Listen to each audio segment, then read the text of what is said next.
اخرې میاشتې د شپږم کال د بعثت وي. پیغمبر علیه الصلاة وسلام سره سید الشهدا حضرت حمزه رضی الله عنه د هغه تره په مکې مکرمه کې ژوند کوه. لکن تر دې چې کله مسلمانانو هجرت وکړه مدینې منورې طرف ته، نو د رسول الله صلی الله علیه وسلم نه مخکې سید الشهدا هجرت کړی و، مدینې منورې ته راغلی و. چې کله د احد غزوه شروع شوه،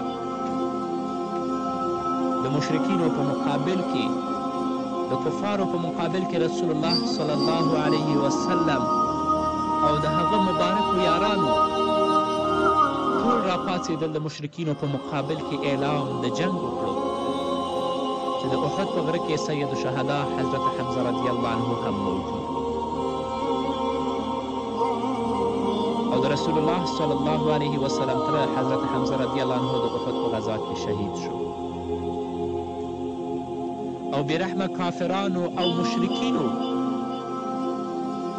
د حضرت حمزه رضی الله عنه غوږونه، پوزه او د بدن نور غړي پرې کړل او د سید شهدا حضرت حمزه رضی الله عنه سینه یې ورڅیرې کړه او د حضرت حمزه رضی الله عنه زړه یې راویستل او د ظلم رنګارنګ او ډول ډول هغه طریقې په حضرت حمزه رضی الله عنه باندې تطبیق کړې. دا د څه دپاره؟ هغو صحابو چې خپل ځانونه د الله په لار کې فدا کړه، د خپل د بدن غړي یې د الله په لار کې ټوټه ټوټه شوه، دا ټول د دې دپاره چې د هغو رب د هغو نه راضي شي. او رب ترې راضي و ځکه چې فرمایي رضي الله عنهم ورضوا عنه ذلک لمن خشي ربه. الله د دوی نه راضي شه او دوی د خپل د رب نه راضي شول. او دا د رب رضا هغه چا دپاره ده چې هغه سره د خپل د رب ویره وي په زړونو کې. د هغه نعمتونه چې الله رب العزت صحابو ته ورته نصیب کړی و، ای تر دې چې الله رب العزت هغوی ته په دنیا کې د جنت زیری ورکړی و چې تاسې جنتي یاست. احد جنګ او غزوه پای ته ورسېده. ځینې صحابه کرام تقریبا 1 او یا 2 او یا صحابه کرام په دې غزوه کې شهیدان شوي ول.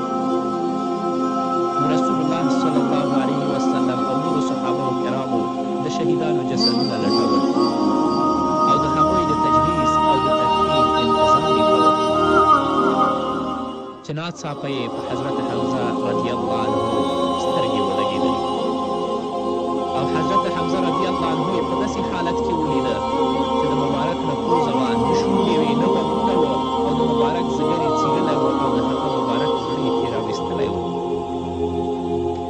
نو د رسول الله صلی الله علیه وسلم ته په دې لیدلو باندې ډېره سخته صدمه ورسېدله او مبارک سترګو نه اوښکې را روانې شوې. رسول الله په هېچ چا باندې دومره نه و ژړلي چې د خپل مبارک تره سید الشهدا حضرت حمزه باندې وژړل. رسول الله صلی الله علیه وسلم چې کله حضرت حمزه په دې حالت کې ولیده، نو په یو څادر کې هغه پټ